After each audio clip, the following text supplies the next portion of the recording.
Coke ਦਾ truck ਜਿਹੜਾ ਨਾ ਉਲਟ ਗਿਆ। ਇੱਕ ਟਰੱਕ ਉਲਟਿਆ ਜੀ ਫੈਸਲਾਬਾਦ ਦੇ ਇਲਾਕੇ ਮਾਨਾਲੇ ਦੇ ਵਿੱਚ ਤੇ ਦੂਸਰਾ ਉਲਟਿਆ ਜੀ ਗੁਜਰਾਤ ਦੇ ਇਲਾਕੇ ਲਾਲਾ ਮੂਸਾ ਦੇ ਵਿੱਚ। ਤੇ ਅਗਰ ਮੈਂ ਫੈਸਲਾਬਾਦ ਵਾਲਿਆਂ ਨੂੰ ਲਤਾੜਿਆ ਸੀ ਨਾ, ਉਹਨਾਂ ਨੂੰ ਦੱਸਿਆ ਸੀਗਾ ਵੀ ਤੁਸੀਂ ਇਹ ਗਲਤ ਕੀਤਾ ਕਿ ਗੁਜਰਾਤ ਦੇ ਵਿੱਚ ਲਾਲਾ ਮੂਸਾ ਵਾਲੇ ਕਿੱਡੇ ਚੰਗੇ ਆ। ਉਹਨਾਂ ਨੇ ਅਸਲ ਮਿਸਾਲ ਕਾਇਮ ਕੀਤੀ, ਜਿਹੜੀ ਮਿਸਾਲ ਦੇ ਉੱਪਰ ਪਾਕਿਸਤਾਨ ਬਣਿਆ ਸੀਗਾ, ਜਿਹੜੀ ਮਿਸਾਲ ਦੇ ਉੱਪਰ ਪੰਜਾਬ ਬਣਿਆ ਸੀਗਾ, ਜਿਹੜੀ ਸਾਡੀ ਅਸਲ ਅਖਲਾਕੀ ਹਾਲਤ ਆ। ਜਦੋਂ ਫੈਸਲਾਬਾਦ ਵਾਲਿਆਂ ਨੇ ਉੱਥੋਂ ਬੋਤਲਾਂ ਚੱਕ ਲੀਆਂ ਲੈ ਕੇ ਘਰਾਂ ਨੂੰ ਚਲੇ ਗਏ, ਉੱਥੇ ਲੱਤਾਂ ਟੁੱਟੀਆਂ ਪਈਆਂ, ਉੱਥੇ ਟਰੱਕ ਉਲਟੇ ਪਏ, ਸਾਰਾ ਕੁਝ ਕਿਸੇ ਨੂੰ ਨਹੀਂ ਪੁੱਛਿਆ ਦੱਸਿਆ। ਜੋ ਕੁਝ ਉਹਨਾਂ ਦੇ ਹੱਥ ਆਇਆ ਨਾ, ਕਿਸੇ ਦੇ ਹੱਥ ਇੱਕ ਬੋਤਲ ਆਈ, ਕਿਸੇ ਦੇ ਹੱਥ ਪੂਰਾ ਪੈਟ ਜਿਹਾ ਆਇਆ, ਉਹ ਲੈ ਕੇ ਰਾਹੀ ਪੈ ਗਿਆ। ਵਿੱਚੇ ਹੀ ਮਹੱਲੇ ਦੀਆਂ ਬੁੱਢੀਆਂ ਆ ਗਈਆਂ, ਵਿੱਚੇ ਹੀ ਮਹੱਲੇ ਦੇ ਬਾਬੇ ਆ ਗਏ, ਵਿੱਚੇ ਮੁੰਡੇ ਖੁੰਡੇ ਆ ਗਏ। ਲੇਕਿਨ ਲਾਲਾ ਮੂਸਾ ਦੇ ਵਿੱਚ ਇਹਦੇ ਬਰਕਸ ਚੱਲਿਆ ਸਾਰਾ ਕੁਝ। ਉੱਥੇ ਜਨਾਬ ਟਰੱਕ ਉਲਟਿਆ, ਕੋਕ ਦੀਆਂ ਬੋਤਲਾਂ ਥੱਲੇ ਉਲਟੀਆਂ, ਉਸ ਤੋਂ ਬਾਅਦ ਜਨਾਬੇ ਵਾਲੀ ਉਹਨਾਂ ਨੇ ਬੋਤਲਾਂ ਚੱਕ ਕੇ ਉਸੇ ਤਰ੍ਹਾਂ ਟਰੱਕ ਦੇ ਅੰਦਰ ਲੋਡ ਕੀਤੀਆਂ। ਫੈਸਲਾਬਾਦੀ ਜਿਹੜੇ ਨੇ ਇੱਕ ਮਹਿਮਾਨ ਨਵਾਜ਼ ਕੌਮ ਨੇ, ਪਾਕਿਸਤਾਨ ਦਾ ਤੀਸਰਾ ਵੱਡਾ ਸ਼ਹਿਰ ਆ, ਤੇ ਜਨਾਬ ਸਾਨੂੰ ਲਾਲਾ ਮੂਸਾ ਵਾਲੇ ਵੱਲ ਵੇਖ ਕੇ ਥੋੜੀ ਜਿਹੀ ਜਿਹੜੀ ਹੈ ਨਾ ਅਕਲ ਉਕਲ ਸਿੱਖ ਲੈਣੀ ਚਾਹੀਦੀ ਆ। अस्सलाम वालेकुम।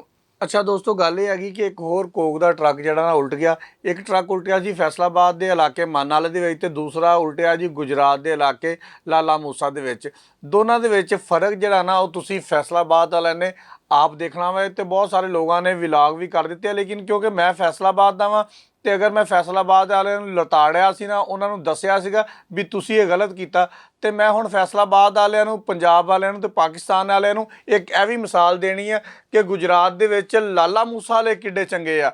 ਉਹਨਾਂ ਨੇ ਅਸਲ ਮਿਸਾਲ ਕਾਇਮ ਕੀਤੀ, ਜਿਹੜੀ ਮਿਸਾਲ ਦੇ ਉੱਪਰ ਪਾਕਿਸਤਾਨ ਬਣਿਆ ਸੀਗਾ, ਜਿਹੜੀ ਮਿਸਾਲ ਦੇ ਉੱਪਰ ਪੰਜਾਬ ਬਣਿਆ ਸੀਗਾ, ਜਿਹੜੀ ਸਾਡੀ ਅਸਲ ਅਖਲਾਕੀ ਹਾਲਤ ਆ। ਲੇਕਿਨ ਉਹਦੇ ਬਰਕਸ ਜਦੋਂ ਫੈਸਲਾਬਾਦ ਵਾਲਿਆਂ ਨੇ ਉੱਥੋਂ ਬੋਤਲਾਂ ਚੱਕ ਲੀਆਂ ਲੈ ਕੇ ਘਰਾਂ ਨੂੰ ਚਲੇ ਗਏ, ਉੱਥੇ ਲੱਤਾਂ ਟੁੱਟੀਆਂ ਪਈਆਂ, ਉੱਥੇ ਟਰੱਕ ਉਲਟੇ ਪਏ, ਸਾਰਾ ਕੁਝ ਕਿਸੇ ਨੂੰ ਨਹੀਂ ਪੁੱਛਿਆ ਦੱਸਿਆ। ਜੋ ਕੁਝ ਉਹਨਾਂ ਦੇ ਹੱਥ ਆਇਆ ਨਾ, ਕਿਸੇ ਦੇ ਹੱਥ ਇੱਕ ਬੋਤਲ ਆਈ, ਉਹ ਇੱਕ ਲੈ ਕੇ ਰਾਹੀ ਪੈ ਗਿਆ, ਕਿਸੇ ਦੇ ਹੱਥ ਪੂਰਾ ਪੈਟ ਜਿਹਾ ਆਇਆ, ਉਹ ਲੈ ਕੇ ਰਾਹੀ ਪੈ ਗਿਆ। ਵਿੱਚੇ ਹੀ ਮਹੱਲੇ ਦੀਆਂ ਬੁੱਢੀਆਂ ਆ ਗਈਆਂ, ਵਿੱਚੇ ਹੀ ਮਹੱਲੇ ਦੇ ਬਾਬੇ ਆ ਗਏ, ਵਿੱਚੇ ਮੁੰਡੇ ਖੁੰਡੇ ਆ ਗਏ, ਜਿਹਦੇ ਹੱਥ ਜੋ ਲੱਗਾ ਨਾ ਉਹ ਲੈ ਕੇ ਖੈਰ ਰਾਹੀ ਪਿਆ। ਲੇਕਿਨ ਲਾਲਾ ਮੂਸਾ ਦੇ ਵਿੱਚ ਇਹਦੇ ਬਰਕਸ ਚੱਲਿਆ ਸਾਰਾ ਕੁਝ। ਉੱਥੇ ਜਨਾਬ ਟਰੱਕ ਉਲਟਿਆ, ਕੋਕ ਦੀਆਂ ਬੋਤਲਾਂ ਥੱਲੇ ਉਲਟੀਆਂ, ਉਹਨਾਂ ਨੇ ਜਨਾਬ ਮਹੱਲੇ ਵਾਲੇ ਇਕੱਠੇ ਹੋਏ, ਉਹ ਹੈ ਵੀ ਜੀਟੀ ਮੇਨ ਜੀਟੀ ਰੋਡ ਸੀਗਾ, ਉੱਥੇ ਇਕੱਠੇ ਹੋ ਕੇ ਉਹਨਾਂ ਨੇ ਇੱਕ ਇਰਦ ਗਿਰਦ ਹਸਾਰ ਬਣਾ ਲਿਆ। ਹਸਾਰ ਦੇ ਵਿੱਚ ਫਿਰ ਉਹਨਾਂ ਨੇ ਬੋਤਲਾਂ ਚੱਕ ਕੇ ਸਾਈਡ ਤੇ ਰੱਖੀਆਂ। ਪਹਿਲੇ ਉਹ ਸਾਰੀ ਟ੍ਰੈਫਿਕ ਜਿਹੜੀ ਆ ਉਹ ਰਵਾ ਦਵਾ ਹੋਈ। ਉਸ ਤੋਂ ਬਾਅਦ ਜਨਾਬੇ ਵਾਲੀ ਉਹਨਾਂ ਨੇ ਬੋਤਲਾਂ ਚੱਕ ਕੇ ਉਸੇ ਤਰ੍ਹਾਂ ਟਰੱਕ ਦੇ ਅੰਦਰ ਲੋਡ ਕੀਤੀਆਂ।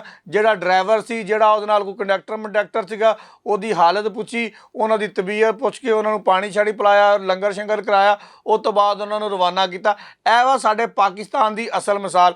ਅੱਛਾ ਜੀ, ਨਾ ਸਿਰਫ ਉਹਨਾਂ ਨੇ ਇਸ ਹੱਦ ਤੱਕ ਰਹੇ, ਬਲਕਿ ਜਦੋਂ ਤੁਸੀਂ ਦੇਖਦੇ ਹੋ ਵੀਡੀਓ ਦੇ ਵਿੱਚ ਕਿ ਕੱਲੀ ਬੋਤਲ ਜਿਹੜੀਆਂ ਡਿੱਗੀਆਂ ਨਾ, ਜਦੋਂ ਉਹ ਬੋਤਲਾਂ ਵਿੱਚੋਂ ਕੁਝ ਪਾੜ ਵੀ ਗਈਆਂ ਨਾ, ਉਹ ਖਰਾਬ ਹੋ ਗਈਆਂ। ਕੋਈ ਉਹਨਾਂ ਦੇ ਵਿੱਚੋਂ ਜਿਹੜਾ ਕੋਈ ਸ਼ਰਬਤ ਸੀ ਉਹ ਡੁੱਲ ਗਿਆ। ਉਹਨਾਂ ਸਾਰੀਆਂ ਬੋਤਲਾਂ ਨੂੰ ਕੱਢ ਕੇ ਸਾਈਡ ਤੇ ਕੀਤਾ। ਉਹਨਾਂ ਨੂੰ ਗਿਣ ਕੇ ਡਰਾਈਵਰ ਸਾਹਿਬ ਨੂੰ ਦੱਸਿਆ ਕਿ ਭਾਈਜਾਨ ਤੁਹਾਡੀਆਂ ਇੰਨੀਆਂ ਬੋਤਲਾਂ ਪਾਟ ਗਈਆਂ ਵਾ, ਇੰਨੀਆਂ ਜ਼ਾਇਆ ਹੋ ਗਈਆਂ ਵਾ, ਹੁਣ ਇੰਨੀਆਂ ਬਾਕੀ ਜਿਹੜੀਆਂ ਅਸੀਂ ਵਿੱਚ ਰੱਖ ਦਿੱਤੀਆਂ ਵਾ। ਮਤਲਬ ਇੱਕ ਇਮਾਨਦਾਰੀ ਦੀ ਐਸੀ ਮਿਸਾਲ ਕਾਇਮ ਹੋ ਗਈ ਕਿ ਜਿਹਦੇ ਵਿੱਚ ਆ ਕੇ ਫੈਸਲਾਬਾਦ ਦਾ ਧੋਣਾ ਧੁਲ ਸਕਦਾ ਵਾ, ਅਗਰ ਅਸੀਂ ਧੋਣਾ ਚਾਹੀਏ। ਦੱਸਣਾ ਇਹ ਚਾਹ ਰਿਹਾ ਸੀ ਜਨਾਬ ਤੁਹਾਨੂੰ ਸਾਰਿਆਂ ਨੂੰ ਕਿ ਫੈਸਲਾਬਾਦ ਵਾਲੇ ਨੂੰ ਸ਼ਾਇਦ ਅਖਲਾਕੀਆਤ ਇਹ ਸਾਰੀਆਂ ਚੀਜ਼ਾਂ ਭੁੱਲ ਗਈਆਂ ਸੀਗੀਆਂ।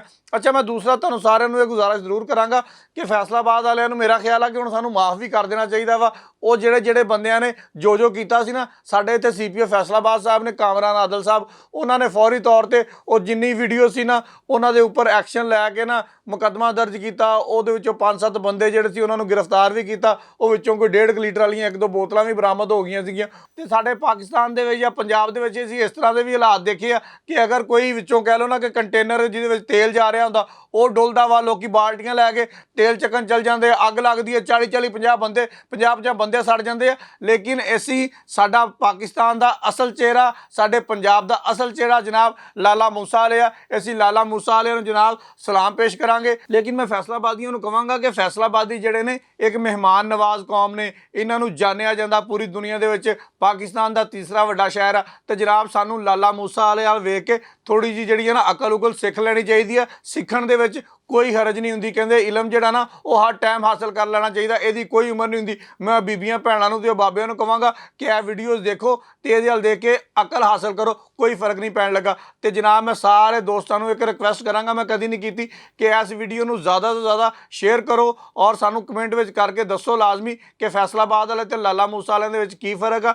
ਤਾਂ ਕਿ ਸ਼ੇਅਰ ਕਰਨ ਦੇ ਨਾਲ ਸਾਡੇ ਮੁਲਕ ਦਾ ਜਿਹੜਾ ਅੱਛਾ ਇਮੇਜ ਆ ਇਹ ਵੀ ਸਾਰੀ ਦੁਨੀਆ ਨੂੰ ਪਤਾ ਲੱਗਣਾ ਚਾਹੀਦਾ। ਜਿੱਦਾਂ ਤੁਸੀਂ ਉਹ ਧੱਕੇ ਤੇ ਉਹ ਬੋਤਲਾਂ ਤੇ ਹੋ ਜਨਾਬ, ਮਾਰ ਲਓ, ਫੜ ਲਓ, ਲੁੱਟ ਲਓ, ਸ਼ੇਅਰ ਕਰਦੇ ਹੋ ਨਾ, ਇਸ ਤਰ੍ਹਾਂ ਇਹਨੂੰ ਵੀ ਸ਼ੇਅਰ ਕਰੋ। ਬਹੁਤ ਸ਼ੁਕਰੀਆ।